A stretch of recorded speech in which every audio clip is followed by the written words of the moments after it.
Allez, on fait un deuxième exemple. Pour l'instant, je garde que des x au numérateur, comme ça, pour faire des exemples simples. Essayez de le faire de votre côté, voir ce que ça donne, mettez sur pause. Voyez si ça marche, tout simplement.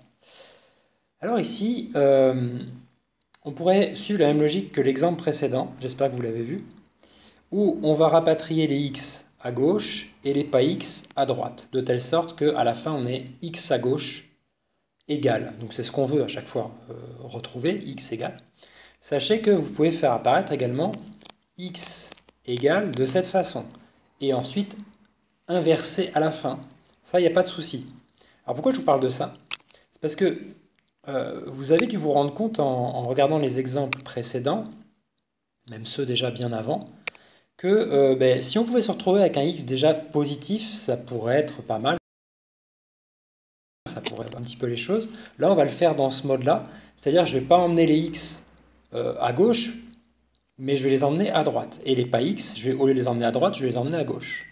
Alors on va toujours reprendre la même démarche. On quadrille, sauf si vous êtes hyper à l'aise. Et la démarche, ça va être déjà de rapatrier la famille des x à droite et la famille des pas x à gauche. Donc pour l'instant, je vais m'occuper de ce x là, ce plus x, je voudrais le déplacer de l'autre côté. Alors je vais faire un petit peu de place. Voilà, je vais faire un troisième compartiment de chaque côté. Pour l'instant, spectateur, on a 7 plus x, 4x moins 2.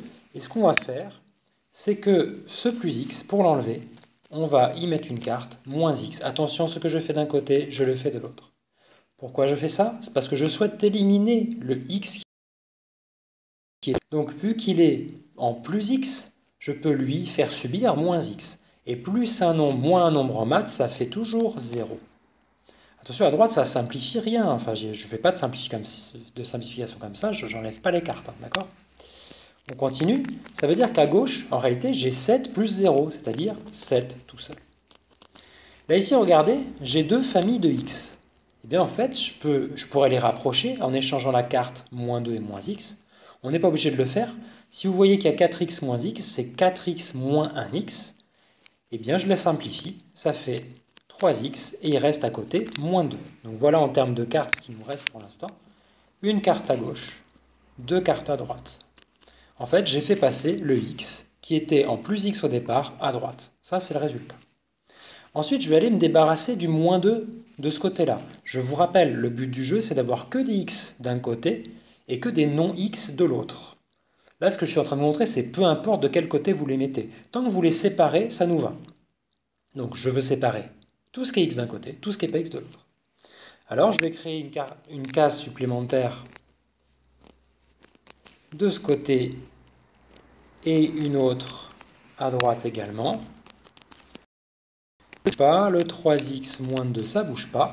Par contre, j'aimerais bien dégager le moins 2 de ce côté-là. Je vais faire donc plus 2. Attention, si je le fais d'un côté, je suis obligé de le faire de l'autre. Qu'est-ce qui va se passer à ce moment-là?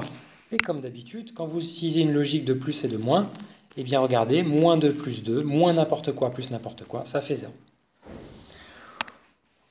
Mission accomplie, on n'a plus que des x à droite et des non-x à gauche. D'ailleurs, on peut faire 7 plus 2 qui fait 9. On arrive presque au bout. Nous, à la fin, à chaque fois, on veut x tout seul. On ne veut pas 3x. Donc pour éliminer 3x qui n'est ni plus ni moins que 3 fois x, on va devoir diviser par 3. Attention, ce que vous faites d'un côté, vous devez le faire de l'autre. Je répète encore une fois. Donc le 3, pour l'enlever, on va le diviser, mais de chaque côté. D'accord? Qu'est-ce qui nous reste dans l'histoire? 3 divisé par 3, ça fait 1. Donc 1x et 9 divisé par 3, ça fait 3. Et bien ici, dans cette présentation-là, il n'y a aucun problème. 3 égale x et x égale 3, c'est la même chose. Donc pourquoi est-ce que je vais passer tous les x à droite? C'était pour éviter le 4x à gauche, je me retrouverai avec plus x moins 4x, c'est-à-dire moins 3x. Non pas que j'aurais eu une démarche supplémentaire à faire, au lieu de diviser par 3 à la fin, j'aurais dû diviser par moins 3. Simplement, c'est pour aussi vous montrer qu'il ne faut pas que vous restiez figé sur une seule façon. Que vous ayez x égale ou égal x, ça revient au même à la fin. Donc si ça vous amuse plus de vous trimballer que des x positifs, il n'y a pas de souci, vous pouvez le faire, c'était un moyen de vous le montrer. Allez, on refait le même exemple, mais on a un peu plus vite, comme dans l'exemple précédent. Allez, qu'est-ce que ça donne un peu plus vite? 7 plus x égale 4x moins 2. 7 plus x égale 4x moins 2. En un peu plus vite, je quadrille, bien entendu, et je vais aller dire directement, via mon quadrillage, ce que j'ai envie de faire. Je vais faire le même exemple que précédemment. Ce plus x, j'aimerais bien le passer là.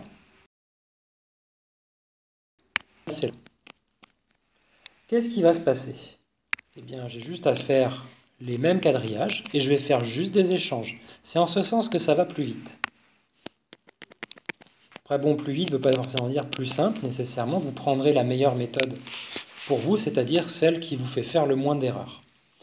Donc le 7, lui, ne va pas naviguer, le 4x ne va pas naviguer. Par contre, le plus x, en passant de l'autre côté, il va devenir moins x.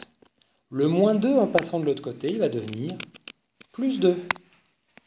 Du coup, on se retrouve directement avec 7 plus 2, 9, 4x moins x, 3x. Et là, on n'a plus qu'à diviser par 3 pour se retrouver avec 3x sur 3, 9 sur 3.